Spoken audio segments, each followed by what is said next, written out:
Hello mga master! Welcome back again to our channel. Panibagong araw, panibagong kabanata na naman ang pagsumasamayin natin ngayong araw na ito. At kung bago ka sa ating channel, pag-click ang subscribe button and hit the notification bell para updated kayo sa ating mga susunod na videos. So mga master, bago natin simulan ang ating kabanata ngayong araw na ito, huwag po sana natin skip yung ads mga master, no, dahil malaking bagay na po yan sa ating munting channel. So simulan na natin kabanata ngayong araw na ito. Let's go! Kabanata 3761-3780. Kabanata 3761 ipapadala kita sa kanya. Levi, bibigyan kita ng huling pagkakataon. Sumuko ngayon o magdusa sa mga kahihinatnan. Ito ang alyansa ng 5 sekta. Ang iilan dito ay mga pinuno ng sekta. Kahit si Santino ay walang pagkakataon laban sa kanila. Deadmeat ka kung sasabak tayo sa laban, mayabang nasabi ni Hansel. Nagkibit balikat si Levi. Ikaw ay humihingi para sa ito, kung gayon, sagot niya sa isang hangin ng walang pag-aalinlangan. Mababa ang tingin niya sa mga ito nang hindi man lang tinatago. Tumayo ka, Hansel. Napahakbang ng ilang hakbang si Zerek habang nakatitig kay Levi ng nagninangas na mga mata. Levi, ang kay-abangan mo ay kakawalan ng buhay mo. Ganon ba? Kung ganoon, sabay-sabay kayong lumapit sa akin para makatipid ng oras, udyok ni Levi. Mayabang kang brat, tingnan natin kung gaano kakakayahang hawakan ang sarili mo. Isang matipunong figure ang bumungad sa sarili kay Levi sa bilis ng kidlat bago siya makatapos, tinutukan ng suntok ang kanyang mukha. Whoosh! Ang lakas ng kanyang pag-atake ay napakalakas kaya't naramdaman ang lumikas na hangin bago dumapo ang kanyang kamao sa target nito. Mabilis ang kanyang kilos kaya't may narinig siyang shotset habang humahampas siya sa hangin. Nabalitaan ko na si Milo, ang elder ng Iron Fist clan, ay naperpekto ang kanyang suntok. Maaari nitong durugan ang 10 bundok sa isang iglap. We'll be asserting our dominance over Levi kahit na makaligtas siya dito. Nagbulungan ang mga tao sa kanilang sarili. Wala sa kanila ang sineseryoso ang kakayahan ni Levi. Sa katunayan, iniugnay nila ang pagkatalo ni Santino sa labis na pagmamaliit sa kakayahan ng kanyang kaaway.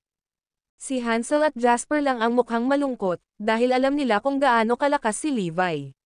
Mukhang nasa panganib ang buhay ni Milo. Akala ni Milo ay natakot si Levi sa kanyang kidlat nang makita niyang nakaugat si Levi sa lupa. Nabalitaan ko na ikaw ay isang pisikal na magsasaka. Ipakita mo sa akin kung gaano kahirap ang katawan mo. Nagdagdag ng lakas si Milo sa kanyang suntok. Sa gusto mo. Sa wakas ay gumawa ng hakbang si Levi. Gayunpaman, sa halip na iwasan ang suntok ay tinutukan niya ng suntok ang direksyon ni Milo.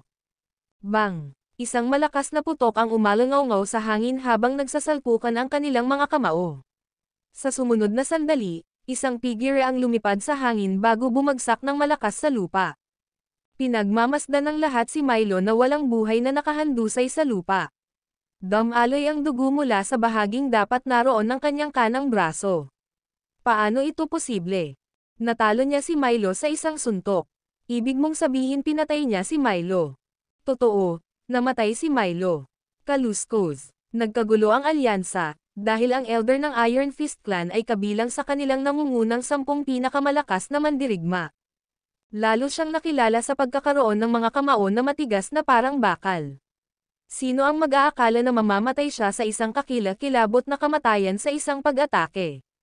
Napakalakas ni Levi. Hindi na nang ahas na tingnan ng mga tao si Levi.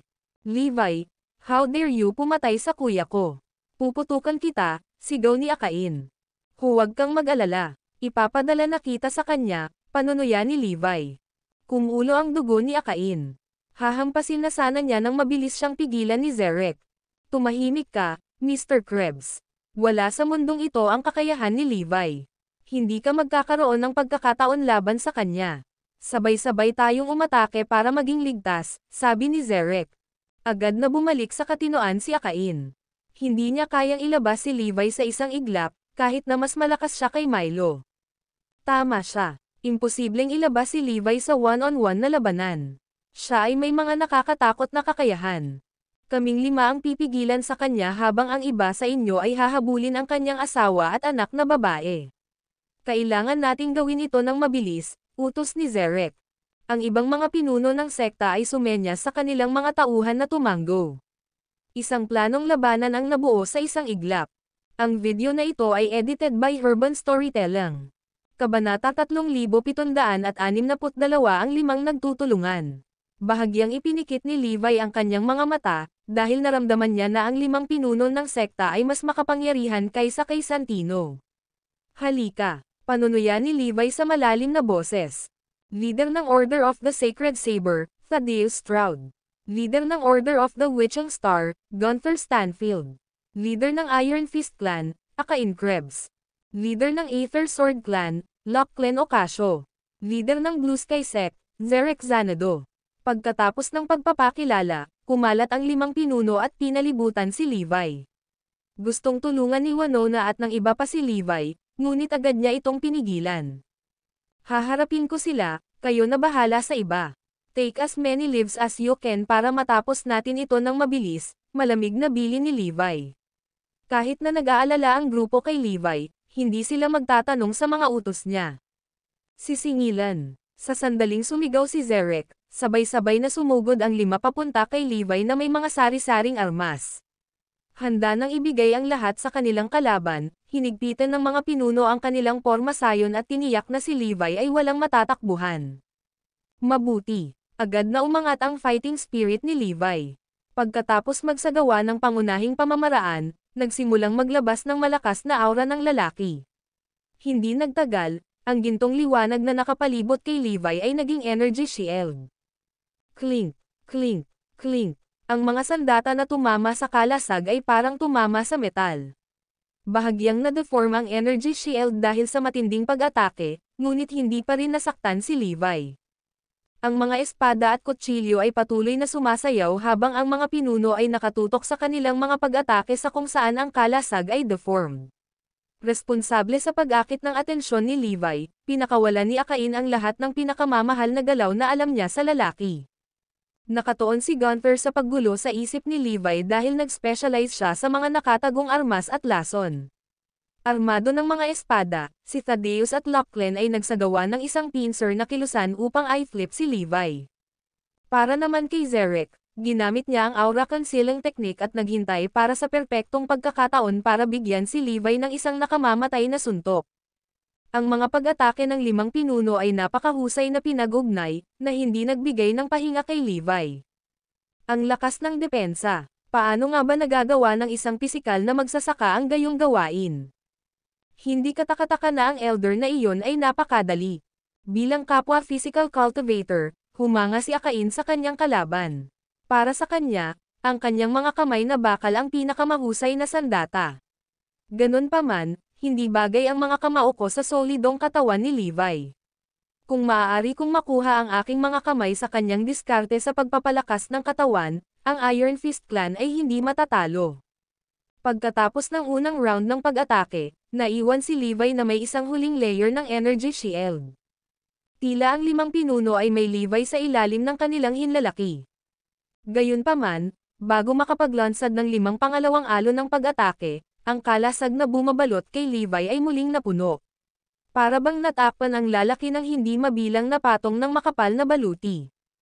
Paano maaaring matipon ng isang tao ang kanilang enerhiya ng napakabilis?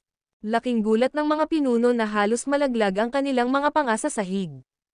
Hindi tumitigil si Gunther sa pag-atake, kahit na siya at ang kanyang mga kasama ay lumipat mula sa unang pag-atake patungo sa pangalawa.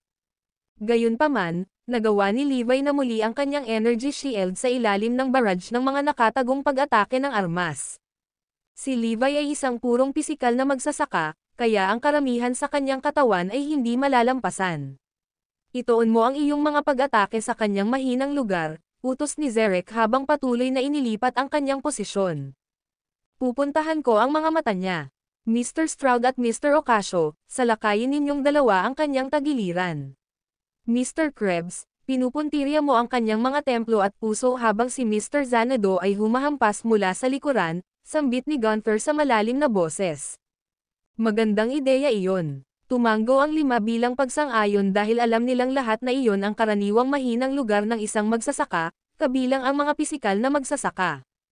Medyo matalino iyan. Gayunpaman, natatakot ako na mali ka. Ginawa muli ni Levi ang kanyang basic technique, at ang gintong liwanag na nakapaligid sa kanya ay agad na tumindi, na nagmistulang Diyos. Ang video na ito ay edited by Herban Storytelling. Kabanata 3763 ito na ang aking pag-atake, sa harap ng ganap na kapangyarihan, ang iyong plano ay walang kabuluhan, nanunuya ni Levi. Tumamang sumuko ang 5 pinuno, kaya naglunsad sila ng panibagong pag-atake. Wala nang pinipigilan, sa wakas ay nagawang basagin ng mga pinuno ang energy shield ni Levi. Ito na, natagpuan ni Zerek ang perpektong pagkakataon na hinahanap niya nang nabasag ang kalasag. Sa isang kisap mata, napalingon ang lalaki sa likuran ni Levi. Naisip ni Zerek na wala nang mas magandang panahon para mag-strike, dahil kumbinsido siya na kahit mab-aigo siyang patayin si Levi, maaari niyang gawin ang pinsala sa lalaki. Swoosh! Kumikinang ang liwanag sa espada ni Zerek habang sinusubukang isubo ito sa likod ni Levi. Clink! Na parang nataman muli ang solidong metal, nabaluktot ang matalim na sandata sa halos imposibleng hugis. Sa kabilang banda, nanatiling hindi nasaktan si Levi. Isang maliit na puting spot lamang ang lumitaw sa kanyang katawan. Iyon ay isang magandang sneak attack. Still, I can't believe you fell for the so-called weak spot I dangle in front of you, natatawang sabi ni Levi. Nako, hindi. Pakiramdam ni Zerek ay inilagay niya ang kanyang sarili sa isang kakilakilabot na posisyon. Katutubo, sinubukan niyang bawiin ang kanyang espada at umatras. Huli na, sambit ni Levi sa malamig na boses habang umikot papunta kay Zerek na parang pangitaas at mabilis na kinurot ng 3 daliri ang talam ng kanyang kalaban. Bitawan mo ang sandata ko. Umikot din si Zerek, pinaplanong gamitin ang momentum na makukuha niya para makalayo kay Levi. Gayunpaman, walang kahirap-hirap na binaigo ni Levi ang taktika ni Zerek na parang nakikipagbuno sa isang bata. Masyado kang mahina, nanunuyang sabi ni Levi habang iniunat ang kaliwang kamay para i-flick ang mahabang talam. Buzz! Sa marahas na pag-vibrate ng talam, naramdaman ni Zerek na nagsimulang manhid ang kanyang braso. Sa huli ay nabitawan ng lalaki ang kanyang sandata pagkatapos ng maikling panahon, at agad siyang hinampes ni Levi. Sa napakalaking puwersa na pumapasok sa kanya, alam ni Zerek na kung hindi siya makakaiwas sa pag-atake, maaari siyang masugatan ng husto o mamamatay sa lugar. Swoosh! Si Thaddeus at Lachlan ay hindi tatayo nang walang ginagawa, kaya mabilis nilang sinugod si Levi, na pagkatapos ay pinawi ang kanilang mga pag-atake gamit ang mahabang espada na inagaw niya kay Zerek. Maraming putok ng sword energy ang agad na pinakawalan kina Thaddeus at Lachlan. Klang! Klang! Klang! Lumipad ang mga sparks habang pinaurong ni Levi ang 2 pinuno. Samantala, nagsimulang umatake muli si Gunther gamit ang kanyang mga nakatagong armas. Ano ang mabuting may dudulot ng iyong sneak attack? Gumawa si Levi ng isang paraan na ginagampanan sa kanya na harangin ang mga projectiles na lumilipad papunta sa kanya nang may enerhiyang ipapadala ang mga ito sa kabilang direksyon. Nanlaki ang mga mata ni Gunther habang nakatitig sa sariling mga sandata na nagpaulan sa kanya. Dahil hindi niya naiwasan ang bawat isa sa kanila, nasugatan siya sa balikat. Ako na ang mag-atake. Sa pagtanggi na bigyan ng sandali ng pahinga ang kanyang mga kaaway, ibinato ni Levi ang isang malakas na suntok na nakatutok sa katawan ni Akain. Alam ni Akain na imposibleng makaiwas sa mabilis na pag-atake, kaya't wala siyang ibang pagpipilian kundi si Levi. Bam! Laking gulat ni Akain sa kakilakilabot na lakas ng kanyang kalaban nang matambush siya na parang manikang basahan. Tumalsik ang dugo mula sa kanyang bibig bago pa man siya bumagsak sa lupa. Kahit nalikas na naglagay si Akain ng energy shield para ipagtanggol ang sarili, madaling nalagpasan ito ni Levi. Sa huli, walang buhay na nakahiga si Akain sa sahig. Bumalik ka. Sa wakas ay napagtanto ng iba na hindi sila katugma ni Levi, ngunit huli na ang lahat. Ang pagtanggal kay Akain ay simula pa lamang para kay Levi, na handang ilabas ang kanyang galit sa kanyang mga kaaway. Sa kanyang mga pakinabang sa mga tuntunin ng lakas at bilis, mabilis na nakontrol ni Levi ang buong larangan ng digmaan. Ang 4 na natitirang pinuno ay ganap na walang magawa nang harapin ang walang humpay na unos ng suntok ni Levi. Hindi rin nagtagal at bumagsak silang lahat sa lupa dahil sa kanilang matinding pinsala. I-drop ang anumang ginagawa mo at protektahan ang aming mga pinuno sa lahat ng mga gastos. Ang mga elder ng sekta na nakikipaglaban kay Winona ay agad na sumugod kay Levi nang bumangon ang labanan laban sa kanila. Ang video na ito ay edited by Urban Storytelling. Kabanata 3764 na That Woman Will Never Change. Seryoso ka ba sa tingin mo may iligtas mo ang iyong mga pinuno? Sa pamamagitan nito, nagsimulang maghagis ng suntok si Levi sa lahat ng direksyon tulad ng isang makinang pangdigma. Pagkatapos lamang ng halos 10 segundo ng tuloy-tuloy na pagdanak ng dugo, 8 elder class na mandirigma ang namatay sa lugar. Kaagad, napuno ang eksena ng tunog ng mga sugatang lalaki na humihinga ng matalim. Ang kapangyarihan ni Levi ay lubhang nakakatakot na ito ay lubos na nasasabik sa lahat ng 5 sekta. Sa halip na singilin muli si Levi, umatras silang lahat. Pinigilan ni Levi si Winona nang subukan niyang habulin ang mga natakot na manlalaban.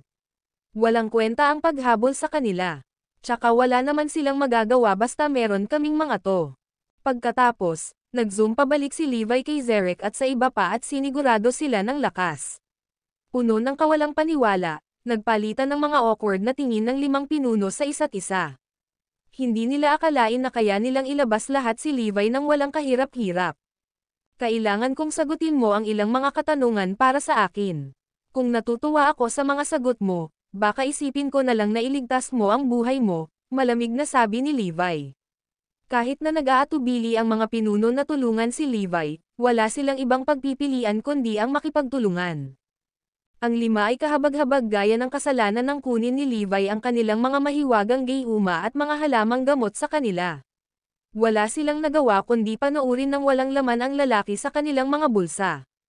Ganap na natalo. Ang mga pinuno ay nawala ang anumang pagmamalaki nila nang dumating sila sa pinangyarihan. Pinlano nilang makuha ang kanilang mga kamay sa pamamaraan ni Levi para sa pagpapanday at pamamaraan ng paglilinang.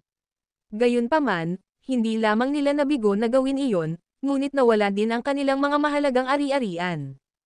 Higit pa riyan, ang 5 ay naging mga bihag na humihingi ng awa. Una, kailangan kong bigyan mo ako ng detalyadong impormasyon tungkol sa sitwasyon ni Kenfort. Diretsyong utos ni Levi. Mayroon ilang mga pangunahing sektarya na puwersa sa Kenfort, kaya kahit ako ay hindi masasabi sa iyo ng eksakto kung gaano karaming mga mandirigma ang mayroon sa lugar na iyon. Tama siya, Mr. Garrison. Ang ating mga sekta ay maliliit na puwersa lamang, hindi namin alam ang impormasyong hawak ng mga nakatataas. Gayunpaman, handa kaming sabihin sa iyo ang lahat ng nalalaman namin. Tama na yan. Kami na. Iligtas mo ang aming buhay. Ipinapangako namin na magiging iyon na kaming mag-utos mula ngayon. Sa takot na mamatay, ang lahat ng mga pinuno ay nagtatangkang pasayahin si Levi sa pamamagitan ng mga salita. Maghahalinhinan kayong lahat na sabihin sa akin ang tungkol sa Void Sect. Kung mas detalyado, mas mabuti. Tumanggaw si Levi na may kasiyahan. Pagkatapos, nagsimulang ibuhos ng 5 ang lahat ng nalalaman nila kay Levi. Laking gulat ni Levi pagkatapos makinig sa mga pinuno, dahil ang lawak ni Kenfort ay higit pa sa kanyang inaasahan. Hindi isang pagmamalabos na itinuring ang Kenfort bilang sariling mundo. Mula sa sinabi sa akin ng 5, ang 7 Empyrean ng Void Sect ay mga natatanging kabataan. Hindi sila ang pinakamalakas. Ang kapangyarihan ng mga super sect na ito ay hindi maarap. Kung sa mga tuntunin ng mga diskarte sa paglilinang o mga hitsura, malayo ang mga ito sa katamtaman at maliliit na sekta. Ang isang tao ay madaling matukoy sa pamamagitan ng pagtingin sa mga mandirigma na kanilang sinanay. Isa pa, Mr. Garrison. Si Gloria ay nagbigay ng isang espada na pinangalan ng God Crusher sa Vice Sect Leader ng Void Sect, si Geraint Irkenhate. Pagkatapos ng ilang pagsubok, ang espada ay itinuring na isang mahalagang pag-aari ng sekta. Ipinatago ito ni Geraint sa gitna ng linya ng banal na ley upang ito ay mag-transform sa pinakahuling sandata. Pagdating ng panahon, tatawagan niya itong God's Bane. Dahil sa kontribusyon ni Gloria, ipinagkaloob sa kanya ni Geraint ang posisyon ng Nethermost Elder. Higit pa rito, pinahintulutan siyang magsanay sa ilalim ng Primo. Sa pagkakaalam ko, napalapit si Gloria kay Primo para makaakyat siya sa ranks, revealed Zerek. Kasuklam-suklam si Gloria. How dare she butter the sect up with something that not even belong to her?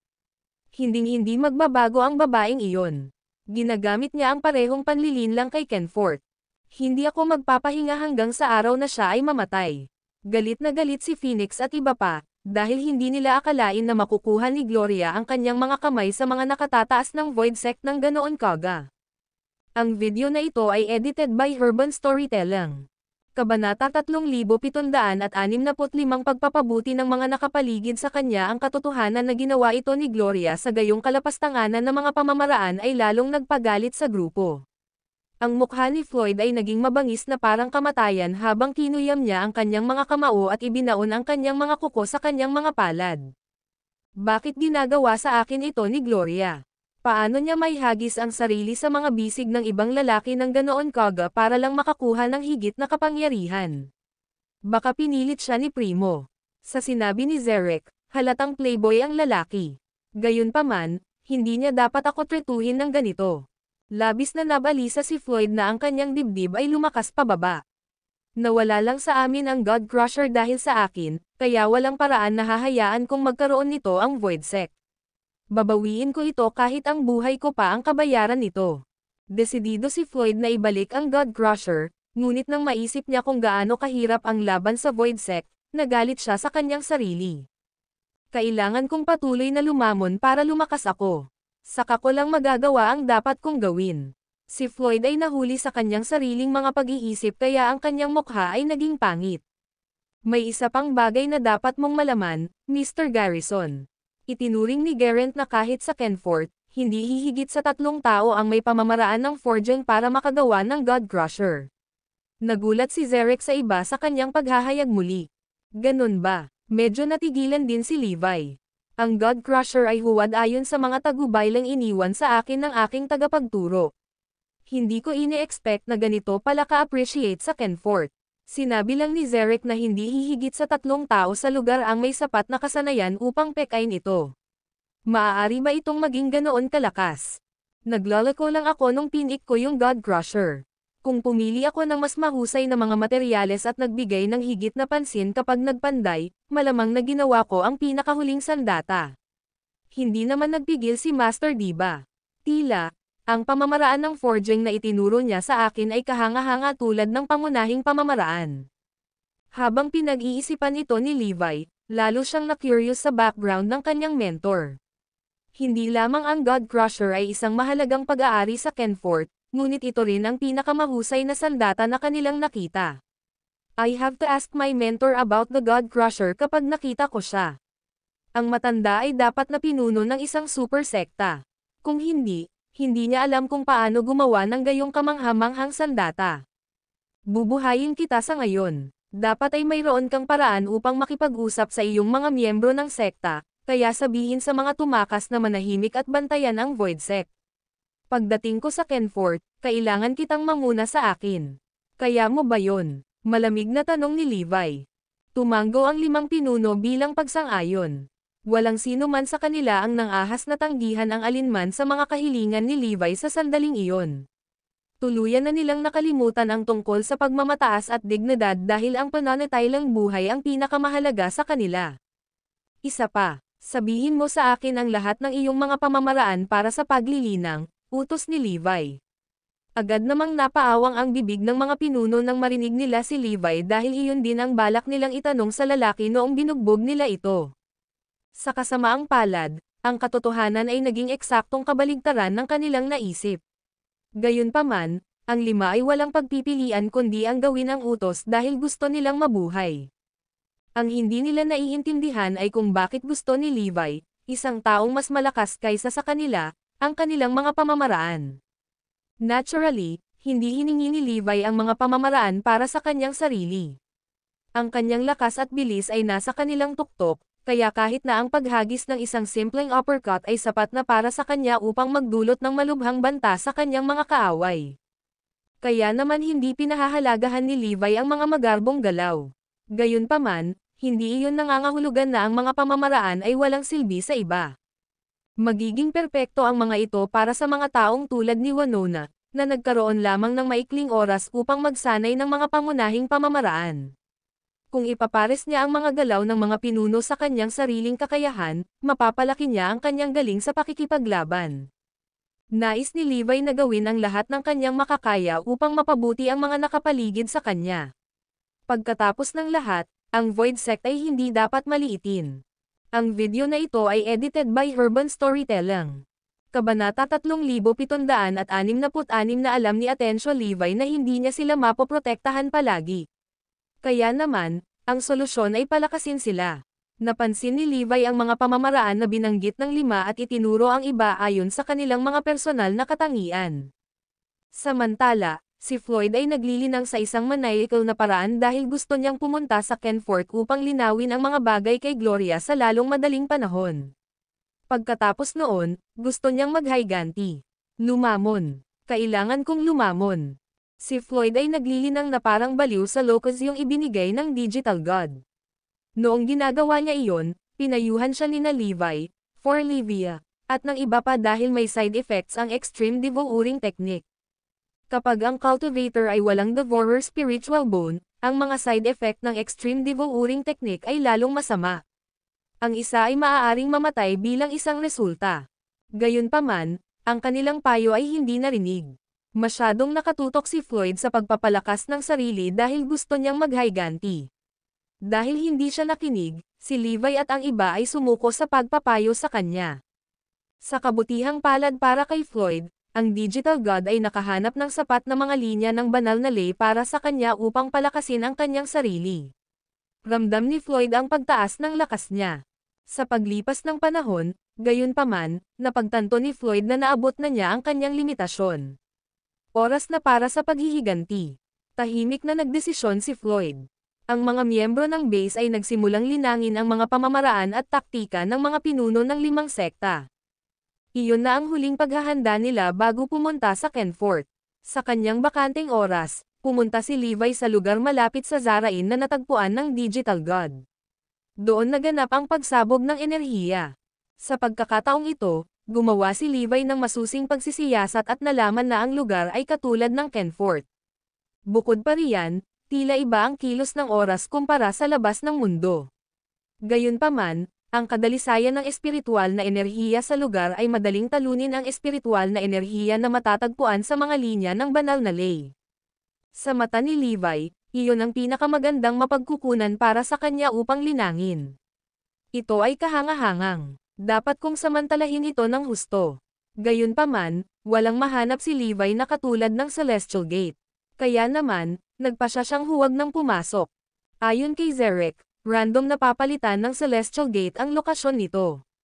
Marahil ang teoryang iyon ay naaangkop sa independenteng mundong ito na malapit sa Zarain. Dapat ko muna itong tingnan bago gamitin ang mga mapagkukunan. Kung hindi, maaaring mawalan ng kontrol ang mga bagay. Harapin na lang muna natin ang Void Sect. Bulong ni Levi sa sarili. Sa kabilang banda, ilang araw nang nilalamon ni Gloria ang Divine Ley Lines sa Void Sect. Kaya naman, ang kanyang kakayahan ay tumaas sa isang kamanghamanghang bilis. Si Gloria mismo ay hindi umasa na gagana ang Heavenly Thunder. Sa kabutihang palad, hindi ko pinatay ang lahat ng mula sa Esoteric Guild noon. Kapag naabot ko na ang aking limitasyon sa paglamon, mapipilitin ko lang ang Esoteric Guild na gamitin ang Thunder Summoning Technique para mag-metamorphose. Sa ganitong paraan, patuloy akong makakalamon at maging pinakamalakas sa mundo. Naisip ni Gloria na siya ang pinakamalakas na manlalaban sa Kenfort. Kasabay nito, naakit ni Gloria ang atensyon ni Primo sa bilis ng pagpapalakas nito. Gloria, kailangan mong magtanim ng dahan-dahan. Nagtatanim ka ng parang baliw nitong mga nakaraang araw, at hindi ito magandang bagay sa katagalan, payo ni Primo.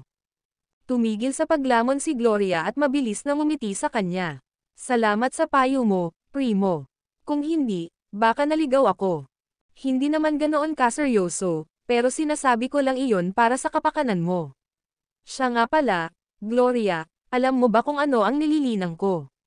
Napangiti si Primo. Sumagot ng totoo si Gloria, alam kong nilinang ni Santino ang Stoneheart Swordsmanship. Sana turuan mo ako niyan, Primo. Nakakainip ang Stoneheart Swordsmanship. Bukod, ang mga tao ay isang grupo ng mga emosyonal na nilalang. Kaya bakit mo gustong matutong alisin ang iyong emosyon? Hindi mo ba nahihirapan iyon? Ang video na ito ay edited by Urban Storytelling. Kabanata 3767 Pagpapakasal kay Primo. Matapos itapon ang Stoneheart Swordsmanship, ipinagpatuloy ni Primo, I cultivate Hedonistic Sword Technique. Hedonistic Sword Technique. Nagpanggap si Gloria na ganoon ang unang pagkakataon na narinig niya ito. Tumayo si Primo habang ang kanyang mga kamay ay nakapulupot sa kanyang likuran na para bang siya ang makapangyarihan. Ang mga tao ay puno ng mga emosyon, kaya ang Hedonistic Sword Technique ay mas malakas. Nang makitang hindi pa rin kumbinsido si Gloria, natawa si Primo at sinabing, try a few moves on me.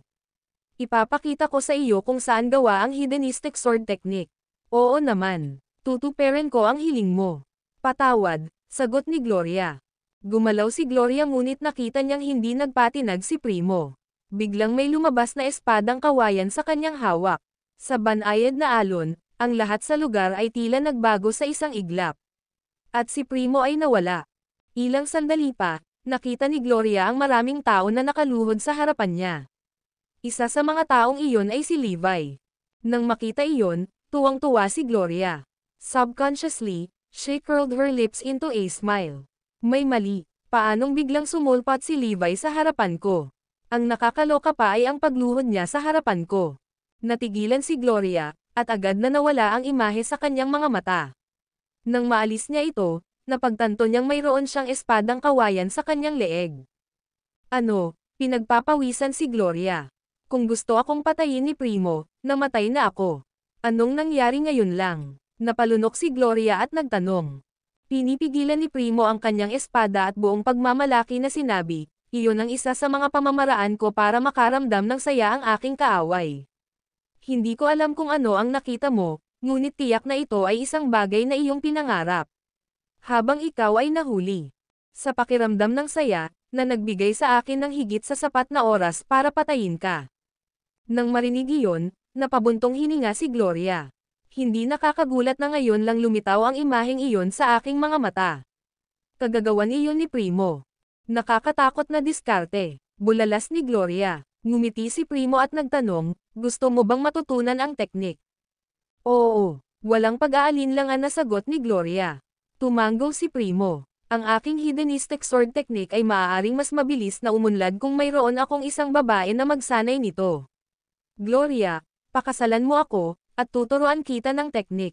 Natigilan si Gloria dahil hindi niya inaasahan na bigla na lang magtatanong si Primo. Noong una, binalak niyang makipag-date muna para matigil ang oras. Binalak niyang itapon si Primo kapag lumakas na siya. At saka, nalaman ni Gloria na may harem si Primo. Napansin ni Primo ang pag-aalinlangan ni Gloria, kaya mabilis niyang sinabi, kung oo, hahayaan kitang maging asawa at kunin ang iba para maging asawa ko.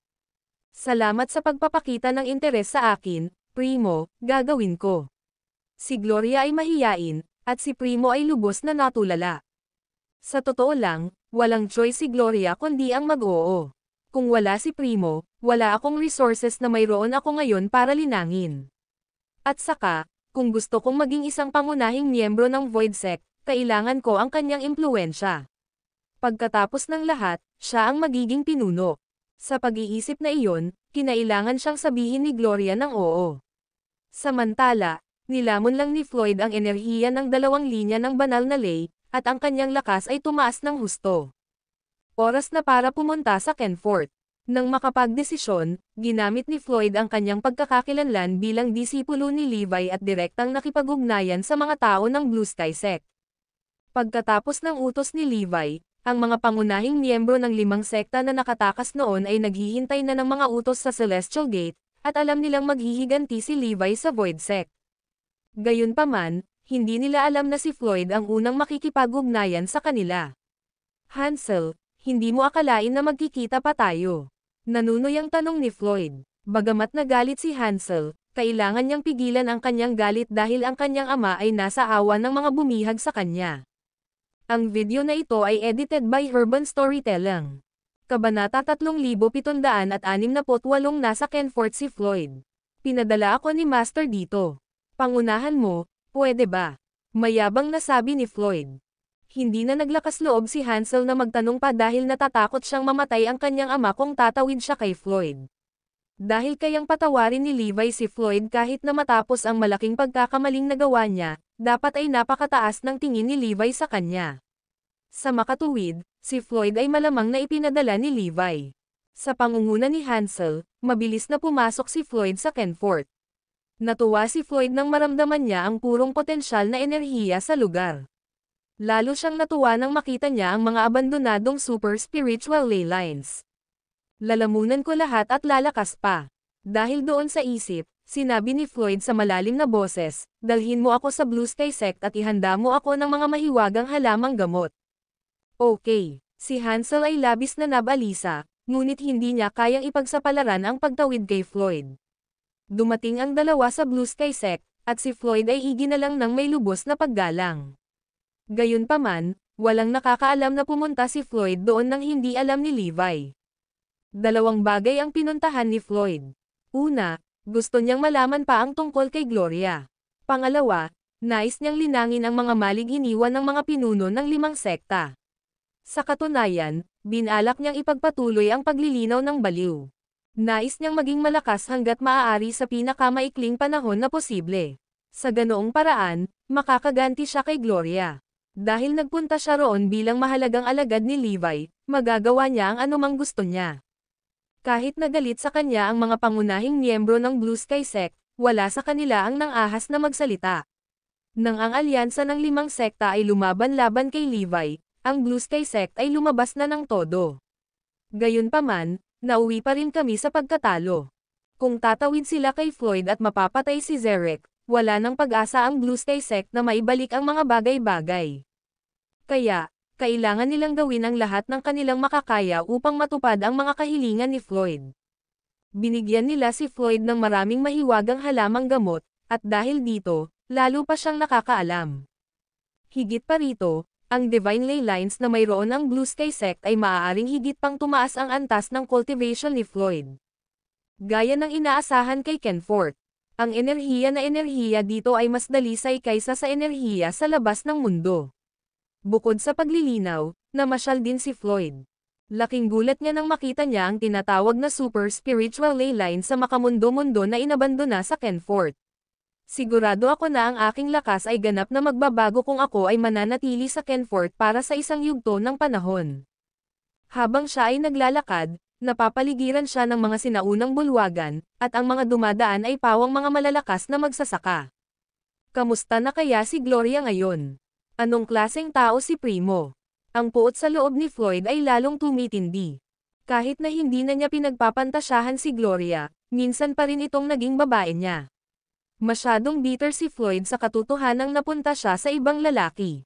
Maglilinang pa ako saglit bago pumunta sa Void Sect para tingnan ito. Sa pag-iisip na iyon, bumalik si Floyd sa Blue Sky Sect at nilamon ang enerhiya na parang baliw. Samantala, sa base, napansin ni Phoenix at ng iba pa na nawala si Floyd, kaya nagsumbong sila kay Levi. Boss, walang tigil na naglilinang si Floyd kamakailan. Paminsan-minsan, naririnig ko pa nga siyang nagsasabi ng tungkol sa paghihiganti. Pwede bang hinanap niya si Gloria? Boss, pwede na yon. Dapat ba tayong magpadala ng isang tao para hanapin siya? Sa kanyang kakayahan ngayon, magiging hanggal ang paghihiganti. Ipinahayag ni Asher Dragon at ng iba pa ang kanilang mga alalahanin. Kahit nagalit silang lahat kay Floyd dahil sa mga pagkakamali niya noon, alam nilang naimpluwensyahan siya ng demon incantation. Kaya naman, hindi nila kayang isipin na nasa panganib si Floyd. Bumantong hininga si Levi bilang tugon. Laging matigas ang ulo ni Floyd, at mas lumala ito pagkatapos ng ginawa sa kanya ni Gloria. Ang video na ito ay edited by Urban Storytelling. Kabanata 3769 na pagpasok sa ibang mundo. Nasabi ko na ang kailangan kong sabihin. Kung gusto pa niyang pumunta sa sarili niyang paraan, wala akong magagawa. Kung gusto niyang maghiganti, hayaan mo siya. Kung tutusin, siya naman ang nagsimula nito kaya pwede niyang tapusin kung gusto niya. Iwasan mo ito, mga lalaki. Patuloy na linangin at subukang maging mas malakas hanggat maaari bago tayo pumunta sa Kenfort. Mabagsik ang ekspresyon ni Levi dahil iyon ang priority niya. Ang mga mapagkukunan para sa paglilinang sa makamundong mundo ay napakahalaga. Walang katapusang hinahanap ng digital god ang mga mapagkukunang ito. Sa katunayan, walang humpay na ipinapadala ng digital god ang mga lokasyon kung saan makakahanap sila ng mga divine ley lines at holy ley lines para mapalakas ng mga pangunahing miyembro ang kanilang sarili. Natuwa si Levi na matanggap ang mga lokasyong iyon dahil hindi siya sigurado kung gaano kalakas ang void sect. Sa makatuwid, ang pagpapalakas ng kanilang mga sarili ay ang pinakamahusay na bagay na magagawa nila sa sandaling iyon. Oo, sabay na sagot ni Phoenix at ng iba. Matapos silang panoorin na umalis, napaisip si Levi nang bigla niyang maalala ang mundong natagpuan ng digital god. 3 beses na akong nag-imbestiga sa lugar, at wala pa rin akong mahanap na pasukan sa mundong iyon. Ano ba talaga ang mundong iyon? Ang espiritual na enerhiya doon ay pinaliit. Naiisip ko lang kung gaano kayaman ang cultivation resources doon. Sa tingin ko, posible na ang mundo ay may halos parehong dami ng mga mapagkukunan tulad ng Kenfort. Hula lang iyon dahil parang may wave ng invisible energy sa paligid ng lugar na iyon. Ito ay sapat na malakas upang pabagalin ako. Kahit sinong mas mahina sa akin ay mahihirapang lumipat doon. May paraan pa ba para mahanap ang pasukan sa mundong iyon? Bulong ni Levi sa sarili. Bahagya siyang nadismaya dahil nasubukan na niya ang ilang pamamaraan nang pumunta siya roon para imbestigahan ang mga nakalipas na panahon.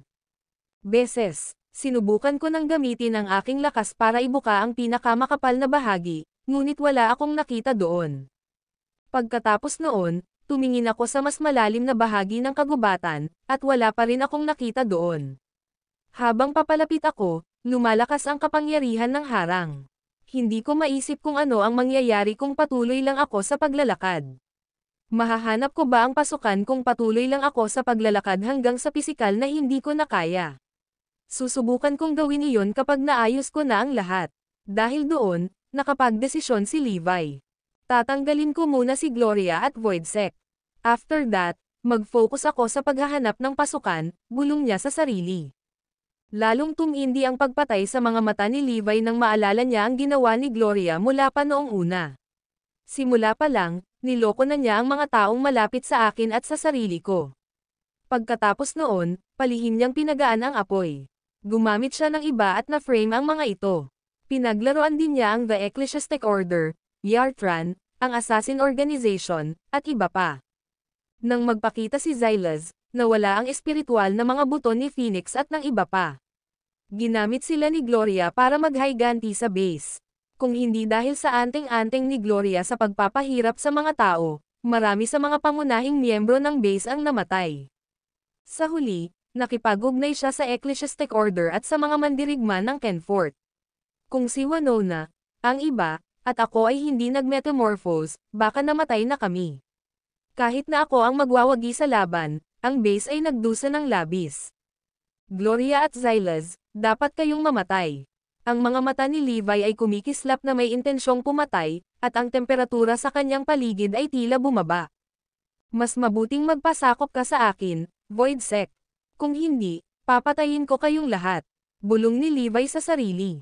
Samantala, nakalamon lang si Gloria ng 3 sunod-sunod na linya ng banal na ley. Ang kanyang lakas ay tumaas na sa isang nakakatakot na antas. Bago humakbang sa Kenfort, ang lakas ni Gloria ay kapantay ni Santino. Sa katunayan, maaaring medyo mas malakas si Santino kaysa sa kanya. Hindi man kami nag-aaway para ikumpara ang aming mga lakas, sigurado ako na mas malakas na ako ngayon kaysa kay Santino. Sa katunayan, sa palagay ko ay mapapatay ko siya ng madali. Ang video na ito ay edited by Urban Storytelling. Kabanata 3770 Pagpaparangal sa iyo. Gayunpaman, alam ni Gloria na ang kanyang posisyon sa Void Sect ay hindi pa secure at na pinakamahusay na panatilihin ang isang mababang profile. Mas alam ni Gloria kaysa mag-akit ng labis na atensyon kapag hindi siya sapat na lakas para ipagtanggol ang sarili. Kaya naman, sinubukan niyang itago ang kanyang tunay na kakayahan.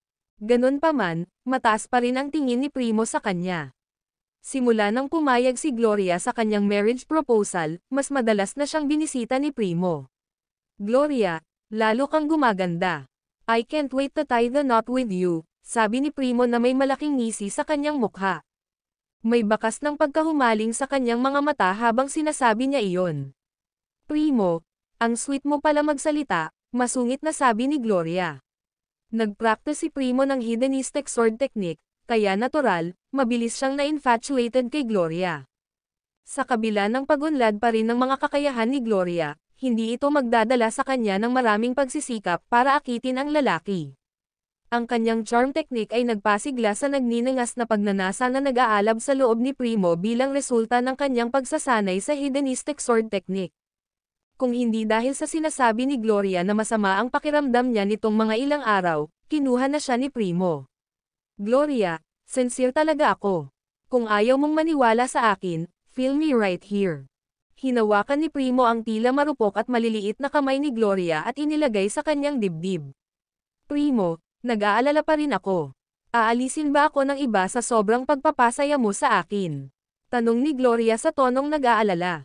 Hindi sila manggahas, malamig na sabi ni Primo. Sabihin mo lang sa akin kung sino ang naglakas loob na gawin iyon sa iyo. Itataboy ko agad yung tao sa pwesto ko. Napakabait mo sa akin, Primo, masungit na sabi ni Gloria. Kahit na sinabi ni Gloria, napabuntong hininga siya sa loob.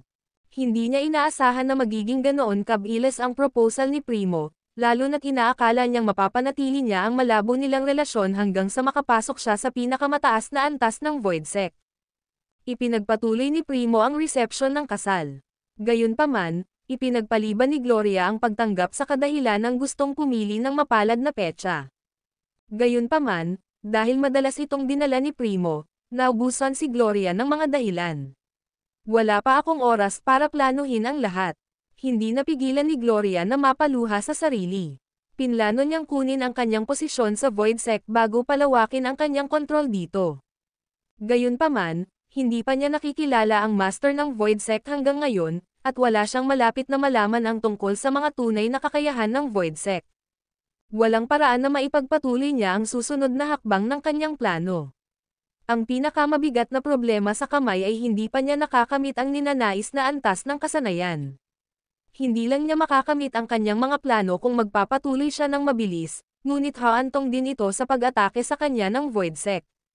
Dahil sa patuloy na pagtatangka ni Primo na tapusin ang kasal, hindi magiging problema ang isa o dalawang pagtatangka na maantala ang kasal. Gayunpaman, kung ipagpapatuloy niya ito, maaaring magalit si Primo at sa huli ay talikuran siya. Si Gloria ay nalulula sa isang pakiramdam ng kawalan ng kakayahan noon. Gloria, nalalapit na ang auspicious date na napili ko. Ikaw ang magiging pinakamamahal kong kasosyo. I think wala ka ng excuses this time, right? Muling ibinahagi ni Primo ang paksa ng kasal habang tinitigan niya si Gloria ng nagniningas na tingin. Primo, sinasabi mo bang nagdadahilan ako noon? Ang kasal ay isa sa pinakamahalagang desisyon na gagawin ng isang babae sa kanyang buhay. Natural lang na naglalaan ako ng oras para pag-isipan ito. Ngunit, napakasaya ko na naging matyaga at maalalahanin mo ako sa lahat ng oras na ito. Susundin ko ang ayos mo, Primo. Alam ni Gloria na walang paraan na masabi niya ang sarili sa bagay na ito sa pagkakataong ito. Kaya naman, pumayag siya at pumayag. Bukod dito, magkakaroon lamang siya ng akses sa mas maraming mapagkukunan para sa paglilinang kung siya ang babae ni Primo. Bukod dito, si Primo ang susunod na kahalili ng Voidsec. Hanggat hawak niya ang isang mahalagang posisyon sa kanyang puso, alam ni Gloria na ang kontrol sa Voidsec ay isang bagay ng oras. Magaling. Tuwang-tuwa si Primo at sinabing, huwag kang mag-alala, Gloria. Tiyak na igagalang at igagalang ka ng lahat ng iba pang kababaihan. Walang maglalakas loob na saktan ka. Naniniwala ako na gagawin mo ang pinakamahusay na pagsasaayos, Primo, sabi ni Gloria. Pinapakinabangan niya ang kanyang charm technique, at si Primo ay walang pag-asa na naakit sa kanya. Ang video na ito ay edited by Urban Storytelling. Kabanata 3771 Virgin No More. Natuwa si Primo sa pagiging maamo ni Gloria. Gayunpaman, mayroon siyang kakaibang ugali kung saan gusto niyang siya ang magde-deflower sa kanyang mga babae. Bukod dito, nais din niyang magkaroon sila ng mga tiyak na talento na pinakaangkop para sa paglilinang upang sila ay makatulong sa kanyang sariling paglilinang. Ito ay isang mataas na bar upang makamit para sa karamihan ng mga kababaihan. Gayunpaman, hindi lamang natupad ni Gloria ang lahat ng kanyang mga kinakailangan, siya rin ay isang tanging kagandahan. Dahil sa mga kakaibang katangian ni Gloria kaya siya nalibugan ni Primo. Kahit marami akong babae, karamihan sa kanila ay 2 lang sa 3 katangiang hinahanap ko. Ang mga may tamang talento ay hindi maganda, samantalang ang magaganda ay walang kakaibang talento. Ikaw lang ang tumatak sa lahat ng kahon, Gloria. Natuwa si Primo. Hindi na siya makapaghintay na tapusin ang kasal nila ni Gloria. Hindi nagtagal, ang balitang ikakasal na si Primo kay Gloria bilang ika-17 babae ay kumalat na parang apoy sa mga kalapit na sekta, malaki man o menor de edad. Ang Void Sect ay isang medium-sized na sekta lamang, dahil sa kakulangan nito ng isang ultimate weapon. Kung hindi isasaalang-alang ang aspetong ito, gayunpaman, ang napakaraming bilang at katangian ng mga elite sa Void Sect ay maglalagay nito sa hanay ng mas malalaking sekta. Mayroong ilang mga sekta na nauugnay sa Void Sect, kabilang ang ilang mga subordinate na kapangyarihan. Si Primo ang susunod sa linya na humalili sa Void Sect. Kaya naman, nagpa siya ang Vice Sect leader na pumunta ng malaki sa piging ng kasal. Ang mga apprentice ng Void Sect ay nagsimulang ipamahagi ang imbitasyon sa kasalan, at maging ang mga sekta na hindi malapit sa Void Sect ay nakatanggap din ng imbitasyon. Kasabay nito, nagulat si Levi sa anunsyo. Sa mga nahuli na pinuno ng 5 sekta, binalak niyang gamitin ang mga ito para bantayan ang bawat galaw ng Void Sect. Wala bang alam na kahihiyan si Gloria? Paano siya pumayag na maging pang-17 babae kay Primo dahil lang sa gusto niyang umakyat sa sosyal na hagdan? Napakawalandiya niya. Ginamit din niya ang parehong taktika sa Ecclesiastic Order. Hindi ko lang maintindihan kung paano matatanggap ng mga nasa Void Sect ang isang tulad niya. Kung gayon, hindi magiging madali ang pakikitungo sa kanya ngayon. Tama ka. Primo naman ang pinag-uusapan natin. Sinasabing siya ang susunod na kahalili ng Void Sect. Ang iba ay nagngangalit matapos marinig ang balita tungkol kay Gloria. Naging solemn na rin si Levi. Kung hindi dahil kay Gloria, hindi sana nasangkot ang Void Sect sa usapin noong una. Gayunpaman, hindi magiging madali ang paghihiganti kay Gloria kung pinakasalan niya si Primo. Kung tutuusin, kailangang panatilihin ni Primo ang reputasyon at dangal ng sekta at sabay na suportahan ang kanyang asawa. No-brainer para sa kanya na suportahan ang adhikain ni Gloria, maging ito ay mula sa pananaw ng Void Sect o sa kanyang sarili. Bukod dito, ayon sa intel mula sa kanyang mga especially iya, kilalang katotohanan na si Primo ang susunod sa linya upang maging master ng Void Sect. Ang maalis si Gloria ay mangangahulugan ng pag-aaway sa buong Void Sect. Wala tayong pagpipilian kundi ang bumagsak ng buong lakas sa Void Sect. Malungkot ang ekspresyon ni Levi. Walang katiyakan kung ang kanyang husay sa pakikipaglaban ay nagawang kalabanan ang buong Void Sect. Hindi lamang siya makakapaghiganti kay Gloria, ngunit magdudulot din siya ng hindi maibabalik na pinsala sa kanyang sariling mga tao. Mula ngayon, ang lahat ay kailangang mag-buckle up at magsanay ng cultivation ng mas madalas upang madagdagan ang iyong mga kasanayan, utos ni Levi sa mahinang boses. Samantala, sa Blue Sky Sect, ang ilang mga apprentice ay nasa sabik na tinatalakay ang mga pangunahing kaganapan na naganap kamakailan. Hoy, narinig mo na ba na si Primo ng Void Sect ay ikakasal sa kanyang ika-17 babae? Ang balitang ito ay naglakbay na rin sa mga kalapit na sekta. Narinig ko na ang babae ay nagmula sa makamundong mundo, at ang kanyang pangalan ay Gloria Gaston. Maraming hinihiling si Primo sa mga taong kukunin niyang kabit. Dapat maganda at may likas na talento ang babaeng mapapangasawa niya. Higit sa lahat, kailangan niyang maging virgin. Paano ito posible? Narinig ko na si Gloria ay isang madaling babae sa mundo. Paano siya naging virgin pa? Na hindi ako sigurado. Anyway, si Primo ang naglatag ng lahat ng requirements na iyon. Sa paghusga sa kanyang matalas na mata, sa palagay ko ay hindi siya gagawa ng maling paghatol sa bagay na ito. Si Floyd, na katatapos lang mag-cultivation, ay nag-init sa galit nang marinig niya ang kanilang pag-uusap. Paano ito posible? Si Gloria ay natulog sa akin bago ito. Paano kaya na virgin pa siya? Ang video na ito ay edited by Urban Storytelling. Kabanata 3772 Paglilinaw ng mga bagay kay Gloria. Sandali lang. Sinabi ba nilang si Gloria ang magiging ika-17 babae ng Primo of Void Sect? Ganito ba siya kababa para umakyat sa ranggo? Ito ba ang Gloria na kilala ko? Bumilis ang hininga ni Floyd. Imposible. Hindi mo ito magagawa sa akin, Gloria. Kailangan mong sabihin sa akin ang nangyari noon. Habang nagsasalita siya, unti-unti siyang nabalisa, at nagumbok ang mga ugat sa kanyang noo. Sabihin mo sa akin ang lahat ng detalyado, mahigpit na utos ni Floyd. Nang marinig ang kanyang mga salita, dalawang pinuno ang nagmadaling lumapit at ipinaliwanag ang lahat ng detalyado. Natanggap na nila ang utos ni Hansel ng maaga at naglakas loob na huwag pansinin si Floyd. Malamang nagkakamali ka. Imposibleng virgin pa si Gloria. Si Floyd ay pinamamahalaan sa pamamagitan ng nagngangalit na mga ngipin. Sa kanyang reaksyon, sinubukan agad siyang patahanan ng mga chieftain. Mr.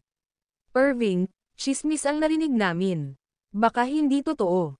Oo, Mr. Irving, narinig namin ito mula sa kung saan. Please wag mong seryosohin. Ramdam nila ang galit ni Floyd sa kabila ng hindi nila alam tungkol sa relasyon ni na Floyd at Gloria.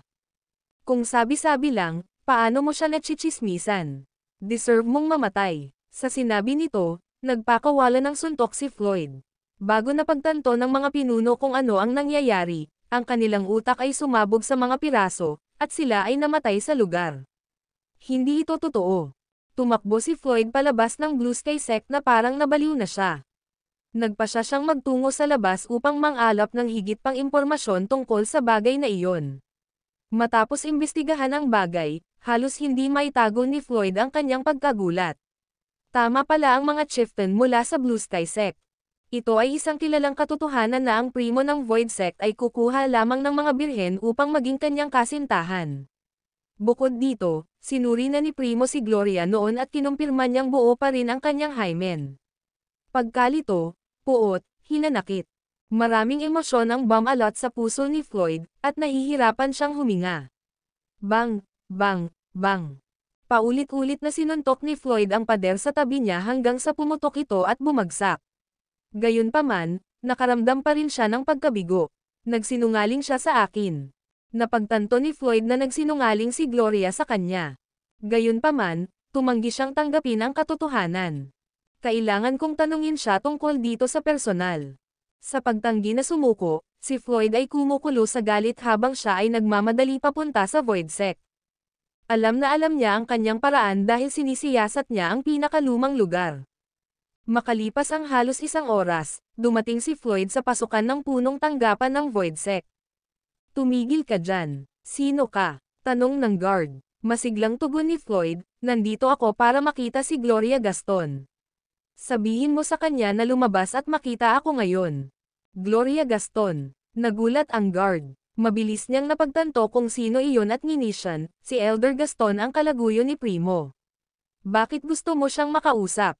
Obvious naman na nandito siya para gumawa ng eksena. Malapit nang ikasal si Primo, kaya walang puwang para sa mga pagkakamali. Sipin mo na lang siya. How dare ang basurang tulad mo ay hindi gumalang sa akin. Umungol si Floyd. Galit na si Floyd, sa umpisa pa lang, kaya lalo lang nadagdagan ang galit ng mga kilo ng mga gwardya. ****, how dare you make trouble in the Void Sect? May death wish ka ba? Tigilan mo na ang pag-aaksaya ng oras sa kanya. Sipin natin siya palabas. Wala silang ideya na si Floyd ang magkukusa na atakihin sila sa halip na umalis. Ang kanyang anyo ay nawala sa isang iglap, nag-iwan ng isang after image sa lugar nito. Oh, ang bilis niya. Bulalas ng mga gwardya. Bago pa sila makapag-react, isang mamamatay tao na aura ang bumungad sa likuran nila.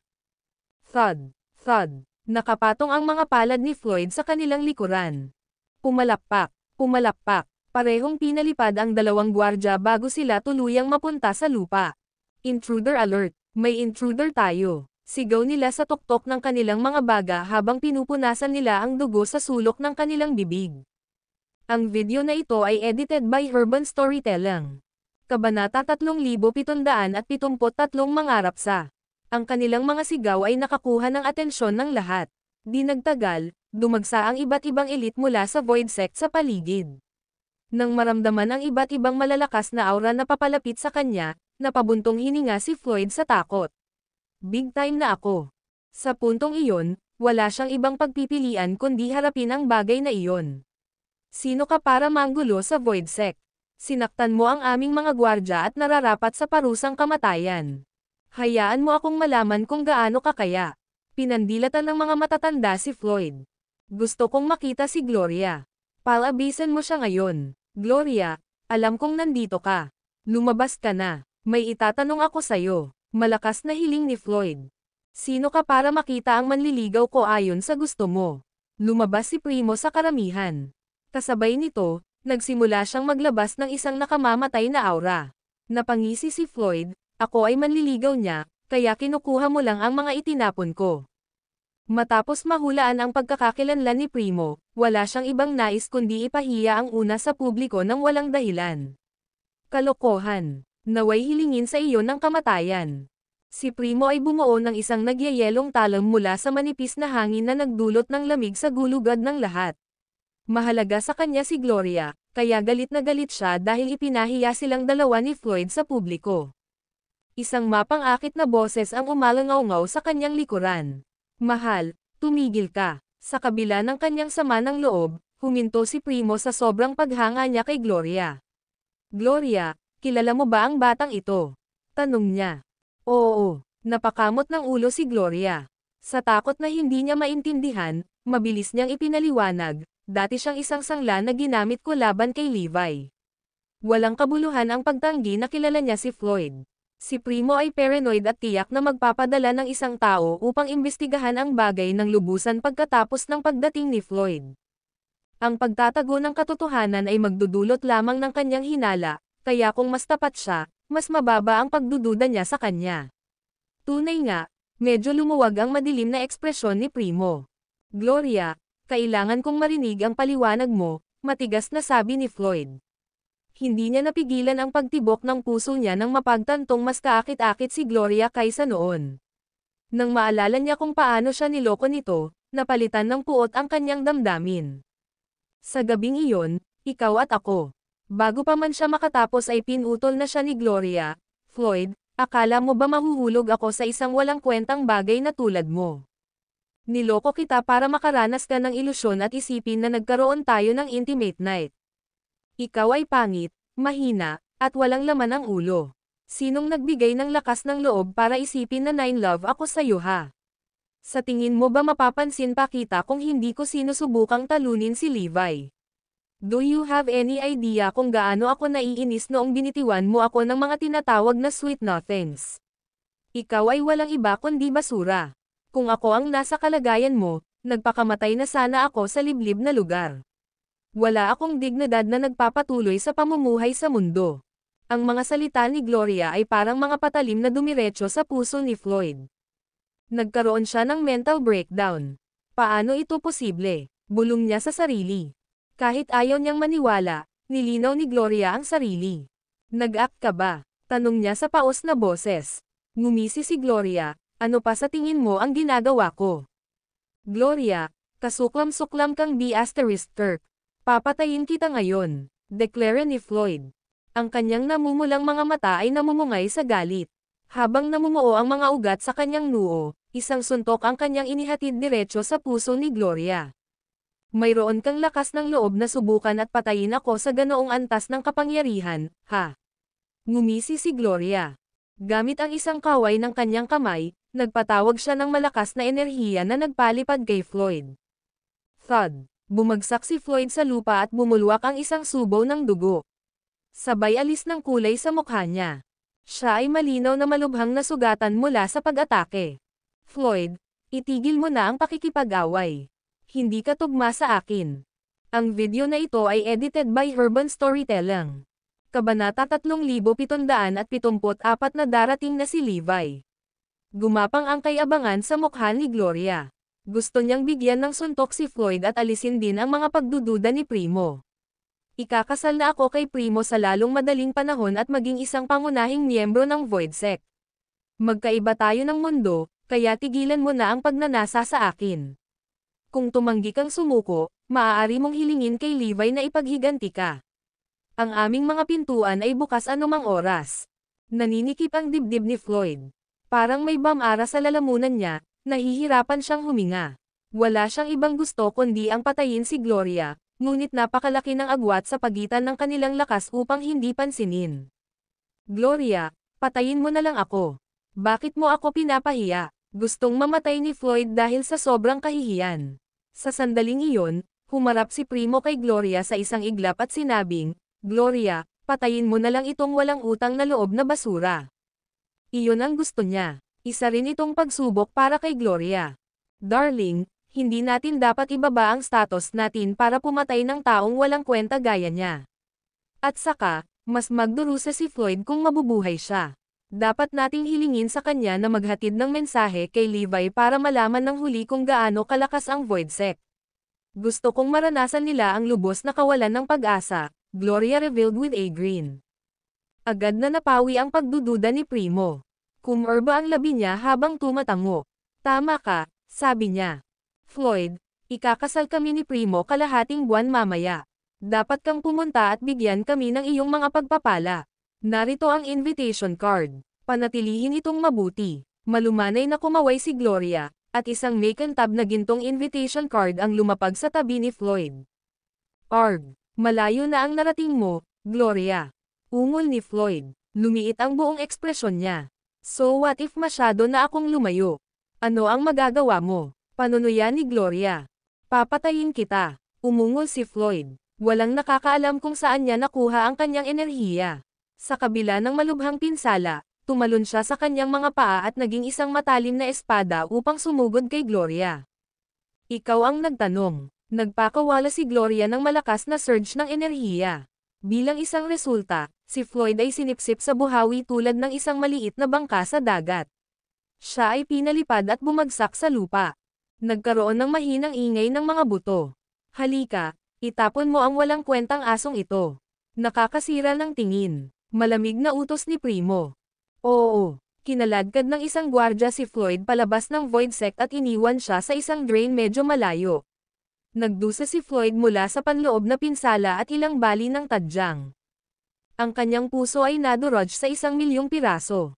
Ang mga matalik na sandali at mga pangakong ibinahagi niya kay Gloria ay kasinungalingan lamang. Nalungkot si Floyd. Nabalot ng kawalan ng pag-asa ang kanyang puso, at ang huling piraso ng pag-asa na hawak niya ay matagal nang nawala. Sanglalang ako kay Gloria. Never pa siyang nine-love sa akin. Hindi kahit isang beses. Kinailangan ni Floyd ang bawat onsa ng kanyang lakas para gumapang palabas ng drain. Siya ay lubos na naliwanagan. Natapos ang kaguluhan, ngunit nalilito at nag-aalala pa rin si Gloria. Anong mali? Naramdaman din ni Primo ang pagbabago ng kanyang emosyon. Tanong ni Gloria, paano nakapasok si Floyd sa Kenfort? Sinabi ko na sa iyo ang tungkol dito dati, di ba? As long as his level is sufficient, he can find the celestial gate if he searched for it, mahinahong sagot ni Primo. Hindi niya ito isinapuso. What I mean is, since nandito si Floyd, malapit na si Levi, right? Nagkunwaring takot si Gloria. Pag-alo ni Primo sa kanya, huwag kang mag-alala, Gloria. Ang Voidsec ay napakalakas. Paano kung pumasok ang pasaway na iyon kay Kenfort? Papatayin ko siya agad kung matapang siyang lumapit sa amin. Focus lang sa paghahanda para sa kasal. Ako na ang bahala sa lahat. Ang video na ito ay edited by Urban Storytelling.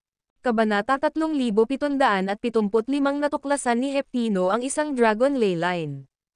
Abala sina Primo at Gloria sa pagpaplano ng kanilang kasal.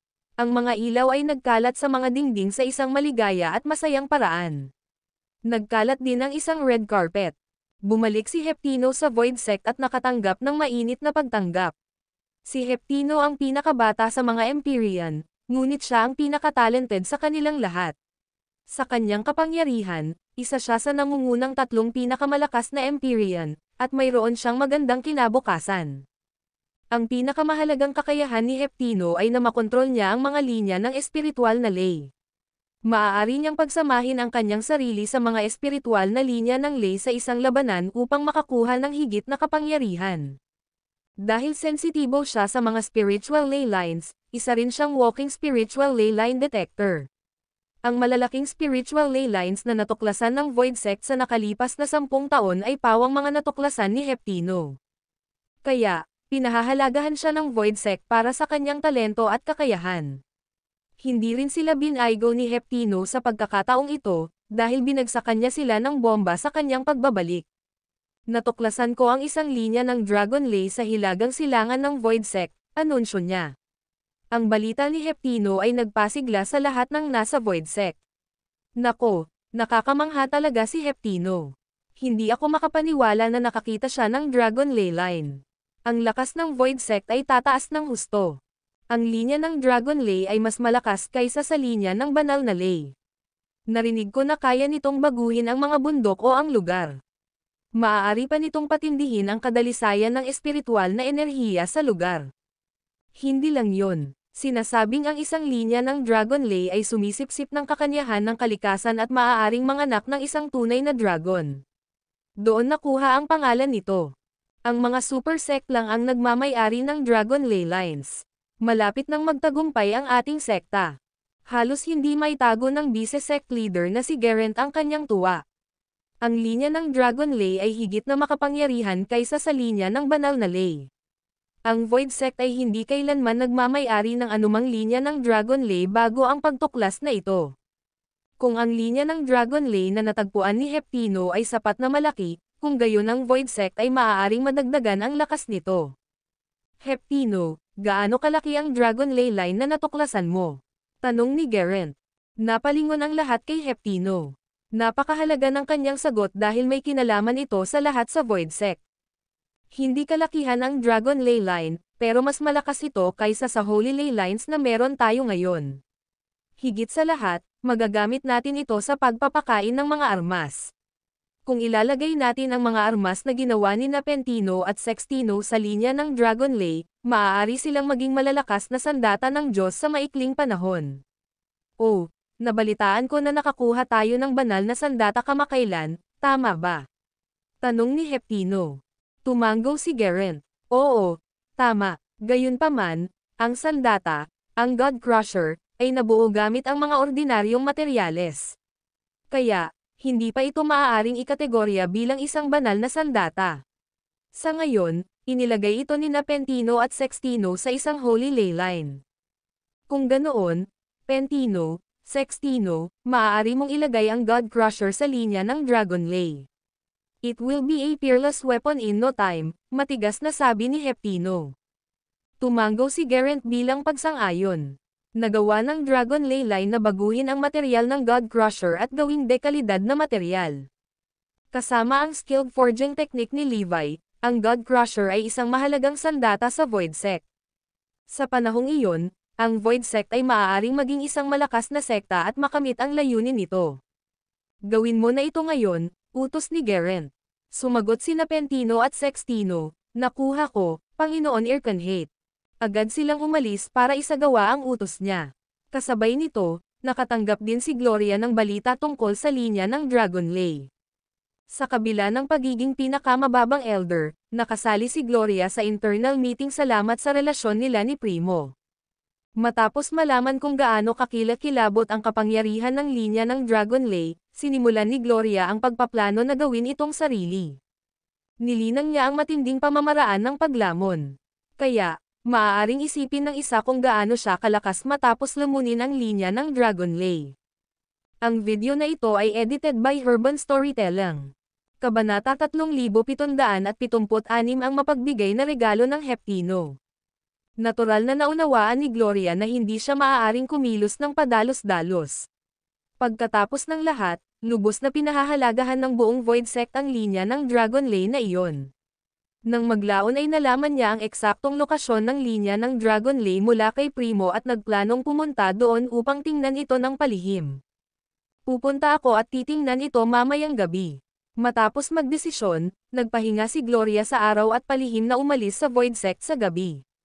Dahil sa relasyon nila ni Primo, kahit may mga manlalaban na nakadama sa kanyang pag-alis, hindi na sila nagtanong pa. Tumakbo si Gloria hanggang doon, at inabot siya ng halos kalahating oras bago makarating sa kanyang destinasyon. Kahit na hindi niya nakita ang aktwal na linya ng Dragon Lay, naramdaman na niya ang siksik na espiritual na enerhiya at nakakatakot na presyon sa lugar na iyon. Kahit na sa kanyang kasalukuyang antas ng paglilinang, nakita pa rin niya na napakalaki ng pressure. Dapat nasa ilalim ng lupa. Papasok ako mula sa kabilang dulo para hindi matuklasan ni Pentino at ng iba pa. Umikot si Gloria sa kabilang dulo, at kasabay nito, pinaandar niya ang kanyang aura concealing technique. Itinuro ito sa kanya ni Primo at maaaring gawing invisible ang kanyang aura. Hanggat ang antas ng cultivation ng kabilang partido ay hindi mas mataas kaysa sa gumagamit ng teknik, walang sino man ang makakatuklas sa kinaroroonan ng huli. Sinundan niya ang nahukay na kuwebo ng bato sa ilalim ng lupa at nakita niya ang isang espiritual na linya ng ley. Ang espiritual na enerhiya ay light purple. Tuwang-tuwa si Gloria. Nararamdaman niya na ang espiritual na enerhiya sa linya ng Dragon Ley na iyon ay mas mahusay kaysa sa espiritual na enerhiya mula sa isang banal na linya ng ley. Lalo na ang antas ng kadalisayan. Ang mga banal na linya ng ley ay walang halaga kumpara dito. Tulad ng inaasahan sa isang linya ng Dragon Ley. Bulong niya. Hindi napigilan ni Gloria ang kanyang sarili at ipinadala ang kanyang matinding pamamaraan ng paglamon, na naglalabas ng isang hibla ng espiritual na enerhiya sa kanyang katawan. Gayunpaman, ang hibla ng espiritual na enerhiya na iyon ay agad na nagparamdam sa kanyang elixir field na namamaga. Nakakatakot, mabilis na itinigil ni Gloria ang kanyang paglilinang, hindi nang ahas na ipagpatuloy ang paglamon ng lilang espiritual na enerhiya sa linya ng Dragon Ley. Kahit na lumamon lang siya ng kaunti, ang espiritual na enerhiya ay tila higit pa sa paglamon ng buong banal na linya ng ley dati. Sa partikular, ang espiritual na enerhiya sa linya ng Dragon Ley ay mabagal na matuno. Sa makatuwid, ang isa ay kailangang mag-aksaya ng maraming oras at lakas kung ang isa ay naglalayon na lumamon ng higit pa. Kung hindi, ang katawan ng tao ay sasabog sa sandaling sila ay nababalisa. Dito, ang paglamon sa enerhiya ng enerhiya ay tiyak na magdulot ng matinding kaguluhan, at maging ang pamamaraan ng pagtatago ng aura ay hindi makakatulong. Babalik ako sa Void Sect sa ngayon. Kung tungkol sa paglamon ng enerhiya ng linya ng Dragon Ley, kailangan kong planuhin itong mabuti. Sa isiping iyon, umalis si Gloria sa linya ng Dragon Ley. Hindi siya mapakali sa mahabang panahon pagkatapos bumalik sa Void Sect. Hanggang saan kaya mapapabuti ang aking kakayahan kung malalaman ko ang isang linya ng Dragon Ley? Hindi naman ako magiging invincible sa buong Void Sect, pero at least ma-pressure ko lahat ng fighters sa sect, di ba? Kailangan kong humanap ng pagkakataon para kainin ito. At saka, kailangan kong makipag-ayos kay Heptino. Mabilis na umikot ang mga gear sa ulo ni Gloria. Si Heptino ay isa sa pinakamagaling sa paghahanap ng mga spiritual ley lines sa Void Sect, kahit sa buong Kenfort. Nangangahulugan ito na si Heptino ang may pinakamaraming hitsura ng paglilinang sa sektang ito. Hanggat maaari kong makuha ang kanyang mga magagandang hindi ko kailangang mag-alala tungkol sa mga kontrol ng mga enerhiya na libro kapag lumalaon ng mga potensyal na enerhiya sa hinaharap. Kinaumagahan, nagpapalitan ng mapagmahal na bulong sina Gloria at Primo nang humiling si Heptino ng madla mula sa labas. Pumasok ka na. Pinahahalagahan ni Primo si Heptino. Sa isang kahulugan, kailangan niyang umasa sa huli kung gusto niyang pangalagaan ang kanyang pamumuno sa hinaharap. Primo, para batiin kayo ni MS Gaston sa inyong kasal, I hereby offer up 4 divine ley lines and a holy ley line as wedding gifts. Sana hindi mo sila magustuhan. Nakangiting sabi ni Heptino. Huwag mong sabihin iyan, Heptino. Bakit ko naman sila magugustuhan? Tinapik-tapik ni Primo si Heptino habang patuloy na nakangiti, kailangan ko pa rin ang iyong malakas na suporta sa darating. Walang problema. Agad namang sumang-ayon si Heptino habang sinasabing, magpapaalis na ako para hindi ko na maabala ang inyong intimate time together. With that, tumalikod siya at umalis. Ang video na ito ay edited by Herban Storytelling. Kabanata 3777 nakuha ni Gloria ang lahat ng espiritual na linya ng ley. Nang mawala si Heptino sa kanyang paningin ay bumalik si Gloria sa kanyang katinoan. Anong problema, Gloria? Naguguluhang tanong ni Primo. Medyo garalgal ang boses ni Gloria nang magsalita ito. Ito ang unang pagkakataon na narinig kong may nagbibigay ng mga spiritual ley lines bilang mga regalo sa kasal. Sobra na diba? Nang marinig iyon, Napatras si Primo at tumawa ng time bago niya sinabing, ganito talaga gamulong si Heptino. Wala siyang ibang maibibigay kung sasabihin mo pa rin sa kanya na palitan niya ang regalo. Ngunit iyon ay 4 na banal na linya ng ley at 1 banal na linya ng ley. Nabalot ng emosyon si Gloria. Kahit na ang buong Void Sect ay mayroon lamang ilang holy ley lines. Masyadong mapagbigay sa kanya ang katotohanan na binigyan lang kami ni Heptino ng isang tulad niyan. Ito ay marahil isang drop sa bucket kumpara sa mga mapagkukunan na mayroon si Heptino. Siya ay talagang katangi-tangi. Kakailanganin ng Void Sect ang kanyang buong suporta upang makarating sa susunod na antas sa hinaharap. Medyo naantig din si Primo pero agad ding iniba ang usapan, huwag kang maging emosyonal. Ibibigay ko sa iyo ang lahat ng espiritual na linyang ito. Gloria, dahil ikaw ay may lumalamon na espiritual na buto, maaari mong samantalahin ang pagkakataong ito upang lumakas. Salamat, darling. Agad na napangiti si Gloria. Marahang ipinulupot ni Primo ang kanyang mga braso sa kanyang manipis na baywang. Ito ay wala basta't masaya ka. Bukod sa panalo sa ngiti ng kanyang ginang, si Primo ay may lihim na motibo. Si Gloria ay napaka-talented at mayroon ding isang lumalamon na espiritual na buto, kaya siya ay magiging isang malakas na katulong para sa akin sa hinaharap, na makakatulong din sa higit pang patatagin ang aking posisyon sa pamumuno. Si Primo ay hindi rin ordinaryong tao, syempre. Tama na. Huwag sabihin sa sino man ang tungkol sa lokasyon ng mga espiritual na linyang ito. Alalahanin na ang mga kayamanan ng isang tao ay pumukaw sa inggit ng iba. Sa sinabi nito, ibinigay ni Primo ang isang mapa na may marka ng mga lokasyon kay Gloria. Agad naman itong tinanggap ng huli, at pagkaalis ni Primo ay agad itong tinungo ang kinaroroonan ng Holy Ley Line. Kailangan kong tanggapin ang kapalaran sa sarili kong mga kamay. Hindi na nakapaghintay si Gloria na palakasin ang kanyang kakayahan. Ang pagkapit kay Primo ay isang angkop na hakbang lamang. Sa huli, ang isa ay kailangang maging malakas upang magkaroon ng higit na masasabi. Sa susunod na mga araw, si Gloria ay napunta sa isang nakakabaliw na mode ng paglamon at hindi nagtagal ay nilamon ang 4 na banal na linya ng ley at 1 banal na linya ng ley. Naturally, ang kanyang kakayahan ay tumaas muli ng malaki. Kung si Santino ang kalaban ko, siguradong matatalo ko siya. Matapos gawin ang pangungusap na iyon sa loob, sinabi niya, ang susunod na mahalagang bagay sa aking listahan ay ang makapasok sa magagandang aklat ni Heptino. Magsimula tayo sa pagkilala sa kanya. Hinanap muna niya ang ilang tao na karaniwang may mabuting pakikitungo kay Heptino bago tingnan ang mga interes ng mga taong iyon para makakuha siya ng impormasyon tungkol sa kanya mula sa kanila. May magagawa ba ako para sa iyo, Elder Gaston? Tanong ng isang matandang may puting buhok at balbas. Nakangiting sumagot si Gloria, Elder Chadwick, nabalitaan ko na nakabangga ka sa isang brick wall sa iyong pagtatanim nitong mga nakaraang taon. Mayroon akong paraan na maaaring makatulong sa iyo na malampasan ito. Oh, talaga. Nakasulat ang joy sa buong mukha ni Declan Chadwick. Siya ay natigil sa kanyang kasalukuyang antas ng pagtatanim sa loob ng halos 5 taon at nakagamit na siya ng lahat ng uri ng mahiwagang halamang gamot at table task ngunit hindi pa rin ito makalusot. Kung nais niyang itaas ang kanyang katayuan sa Void Sect, kailangan niyang patuloy na mapabuti.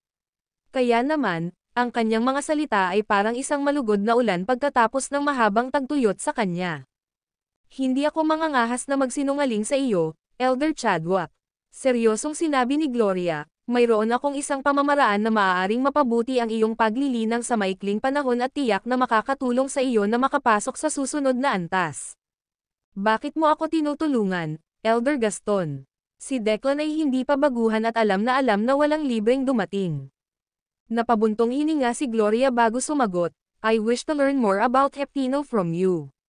Tulad ng alam mo, magiging asawa ako ni Primo, at may gusto akong gawin para sa kanya. Sa tingin ko maiintindihan mo ang nararamdaman ko. Ang video na ito ay edited by Urban Storytelling. Kabanata 3778 higit pa sa kanyang inaasahan. Saglit na natarante si Declan, ngunit hindi nagtagal ay nahuli niya ang pahiwatig ni Gloria. Dahil nagmula sa makamundong mundo, si Gloria ay walang suporta o sino mang mababalikan. Kung gusto niyang lumabas sa grupo ng mga dilag na nakapaligid kay Primo, kailangan niyang gumawa ng isang kamangha-manghang bagay upang patunayan ang kanyang katapangan. Ang kanyang plano ng pagtali kay Heptino sa kanyang kampo ay isang desperado na hakbang sa kanyang bahagi, ngunit hindi rin ito nakakagulat. Pagkatapos ng lahat, si Heptino ay may kakayahang makahanap ng mga espiritual na linya ng ley. Kahit na si Primo ay naging pinuno ng Void Sect sa hinaharap, kailangan pa rin niyang umasa ng husto sa Heptino upang bigyan siya ng mga mapagkukunan ng paglilinang. Siyempre, maraming kababaihan sa paligid ng Primo ang lumapit din kay Declan noon para humingi ng tulong, maliban sa wala sa kanila ang makapagkumbinsi sa kanya ng sapat na ubo ang anumang impormasyon tungkol kay Heptino. Naiintindihan ko ang iyong kalagayan, Panginoong Gloria, ngunit, Elder Chadwick, ito ang copy ang ginawa ko para sa pamamaraan ng paglamon, putol ni Gloria. Alam na alam niyang magagawa niya itong tuksuhin gamit ang mahinang bersyon ng pamamaraan. Tingnan at sabihin sa akin kung sulit ang iyong sandali. Agad na nagningning ang mga mata ni Declan nang tanggapin ang regalo at sinilip ang nilalaman. Oh, anong laking kagalakan. Ito ay talagang isang kayamanan. Ito ay napakagandang regalo, Lord Gloria. I can't possible accept it without giving something in return, sabi ni Declan na may kasamang megawatt ng ngiti. Totoo na kilalang kilala ko si Heptino. Total, nailigtas ko nga ang buhay niya noon pa noong hindi pa siya nakakagawa ng marka. Di nagtagal, ibinahagi ni Declan ang kanyang pagkaunawa sa sitwasyon kay Gloria. Sa kabutihang palad, siya ay isang tao sa kanyang salita, at sa sandaling natanto niya na ang pamamaraan ay tunay, siya ay higit na masaya na sabihin kay Gloria ang lahat ng kanyang nalalaman. Nang matapos ang pag-uusap, agad silang naghiwalay ng landas na puno ng kagalakan at kasiyahan. Paanong hindi kung sila ay nakinabang sa isa't isa at nakamit ang kani-kanilang layunin. Ngayong nasa akin na ang lahat ng datos na ito, hindi ka na makakatakas sa aking mga hawak, Heptino, ungol ni Gloria. Kahit na puno na siya ng kumpiyansa, alam niyang hindi masasakta na maghukay ng higit pang impormasyon at makakuha ng masusing pag-unawa sa sitwasyon bago isagawa ang susunod na hakbang ng kanyang plano. Hanggat maaari akong makakuha ng kapangyarihan sa Primo at Heptino, ang kontrol ng Void Sect ay magiging akin sa madaling panahon. Kapag nangyari iyon, kahit si Levi ay hindi ko makakasama kung susubukan niyang muling mag-higanti. Dagdag pa ni Gloria na nakakunot ang mga labi. Samantala, dahil hinikayat ni Levi ang kanyang mga batayang miyembro na sumailalim sa metamorphosis, ang pangangailangan para sa mga linya ng espiritual na ley ay tumaas din ng husto. Ang Digital God ay patuloy at walang kapagurang naghanap, ngunit sa kalaunan ay bumalik muli ang kanyang atensyon sa mundong iyon. Nang walang karagdagang pag-aalinlangan, nagpadala siya ng isang ulat kay Levi, Mr. Garrison, ayon sa aking mga paghahanap, hindi lamang ang mundong iyon ay may mga linya ng banal na ley at mga linya ng banal na ley, ngunit mayroon din itong humigit kumulang 10 linya ng espiritual na ley na mas makapangyarihan. Hindi ko masigurado kung mayroong anumang nangunguna sa mga iyon, bagaman. Ang dami ng enerhiya ay higit na lumampas sa kung ano ang nakikita ng aking kagamitan. Nang matanggap ang ulat, gumawa si Levi ng isang beeline para sa Digital God. Sigurado ka bang may mga spiritual ley lines na mas makapangyarihan kaysa sa holy ley lines? Tanong niya, mukhang lubos na naguguluhan. Tumango ang Digital God. Oo, walang duda tungkol dito. Ang kanilang mga antas ng enerhiya ay lumampas sa mga linya ng banal na ley. Wala akong sapat na kagamitan para sukatin ito. Mas malakas pa sa holy ley lines, ha? Bulalas ni Levi na nabubulol sa tuwa. I wonder kung anong klaseng mundo ito. Kahit na ang mga antas ng enerhiya sa paligid ng Celestial Gate ng Kenfort ay hindi nakakatakot. Dahil hindi napigilan ni Levi ang lumalaking kuryosidad, napagpasyahan ni Levi na oras na upang simulan ang isa pang sistematikong paghahanap. Namarkahan mo na ba ang mga coordinate ng eksaktong lokasyon? Siyempre naman, tumugon ang Digital God ng isang tango. Ngunit ang payo ko sa iyo ay magpatuloy ng may pag-iingat. Kung hindi mo makontrol ang enerhiya, may posibilidad na lumunin ka nito. Huwag kang mag-alala. Alam ko na ang gagawin, paniniguro ni Levi.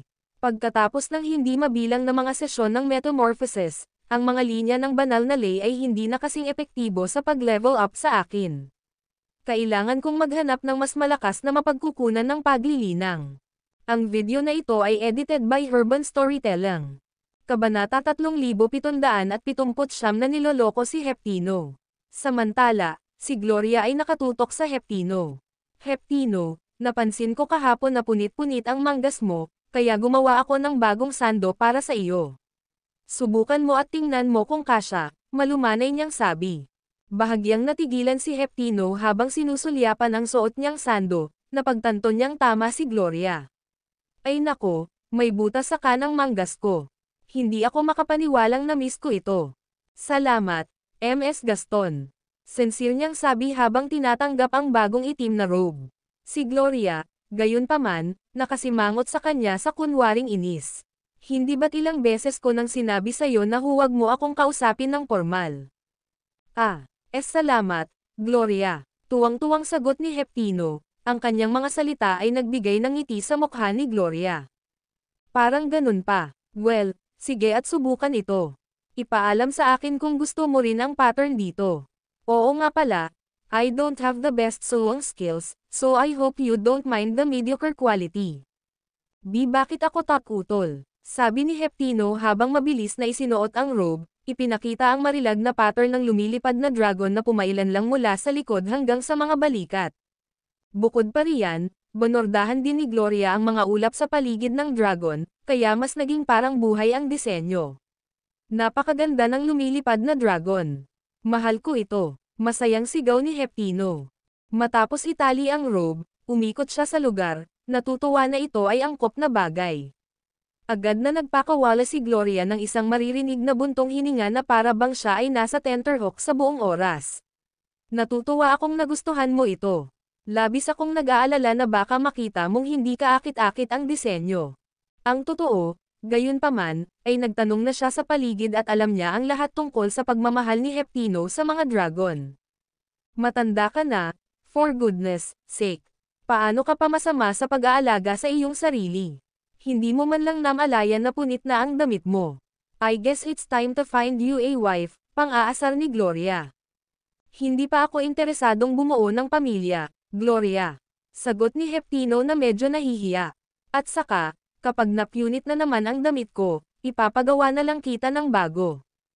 Oo naman. Ako na ang bahala sa paggawa ng damit mo simula ngayon. Sabi ni Gloria ng buong katapatan. Ito ay isang deal, kung gayon. Hindi napigilan ni Gloria ang mapangiti. You little rascal, mapapagod mo ako one of these days. Sige, hindi na kita guguluhin pa. Huwag kalimutang pumunta sa Cloud Chamber para sa hapunan bukas. Magluluto ako. With that, tumalikod siya at umalis. Parehong malambing at puno ng pasasalamat ang tingin ni Heptino habang pinagmamasdan ang umaatres na figure ni Gloria. Ang kanyang mga magulang ay pumanaw noong siya ay bata pa, at ang buhay kasama ang kanyang mga magulang na umampon ay isang napakasakit na pagsubok. Ito ay pagkatapos lamang na siya ay kinuha ng Voidsec para sa kanyang pambihirang talento na ang kanyang buhay ay nagsimulang magbago para sa mas mahusay. Gayunpaman, alam din ni Heptino na karamihan sa mga tao ay may lihim na motibo para mapalapit sa kanya. Ang talagang gusto lang nila ay ang cultivation resources na mahahanap niya. Nakilala ni Heptino ang maraming mapagkunwari at bootlickers sa kanyang buhay, napagtanto ni Heptino na si Gloria lamang ang nagpakita sa kanya ng labis na pangangalaga at pagmamalasakit. Iyon pala, ang uri ng pagmamahal sa pamilya na pinakaaasam niya. Nag-init at malabo ang pakiramdam niya, at mahal niya ang bawat segundo nito.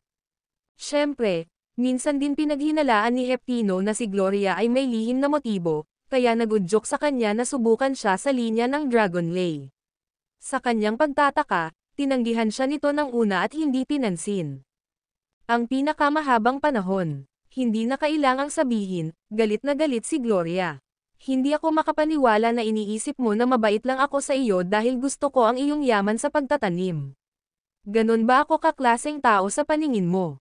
Kung iyon ang kaso, iminumungkahi ko na maghiwalay na tayo ng landas mula rito at palabas.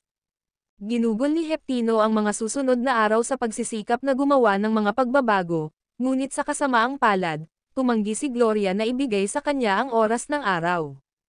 Hanggang sa nakuha niya si Primo para tulungan si Gloria na halos naayos na ang isyo. Gayunpaman, kahit na iyon ay hindi sapat upang pigilan ang huli na bigyan siya ng malamig na balikat sa loob ng ilang araw. Pagkatapos ng enkwentro na iyon, sa wakas ay inalis ni Heptino ang lahat ng pagdududa niya tungkol kay Gloria. Sa huli, kinailangan niya ng hindi mabilang na paghingi ng tawad at pagsusumpa na hindi na siya muling susubok para maibalik siya sa dati niyang pagkatao. Nang matanggap ni Heptino ang Dragon Robe mula kay Gloria, muling nanag sa kanya ang pakiramdam ng minamahal, hanggang sa halos mapunit na siya. Gloria, paprotektahan kita sa lahat ng bagay. Hindi ako papayag na may mang-aapi sa iyo. Sabi ni Heptino sa kanyang sarili, isang matinding determinasyon sa kanyang mga mata. Ang video na ito ay edited by Urban Storytelling. Kabanata 3780 Pagbuo ng mga puwersa sa walang kabuluhang sekta. Si Gloria, na lumayo, ay pinulupot ang kanyang mga labi sa isang kalahating ngiti. Ang pagpapabuti sa kanyang antas ng paglilinang ay nagbigay sa kanyang kakayahan sa pandinig ng isang makabuluhang pagpapalakas, kaya hindi nakakagulat na narinig niya ang nakakapanabot na pag-uusap sa sarili ni Heptino na malinaw sa araw.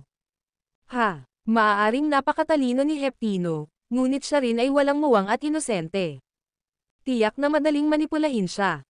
Nakangusong sabi ni Gloria. Sa nangyari, si Declan ang nagsabi sa kanya tungkol sa matinding pagnanais ni Heptino para sa pag-ibig sa pamilya, at nagpasya siyang gawin ang diskarteng iyon pagkatapos na matipon ang lahat ng impormasyon na maaari niyang makuha sa kanya.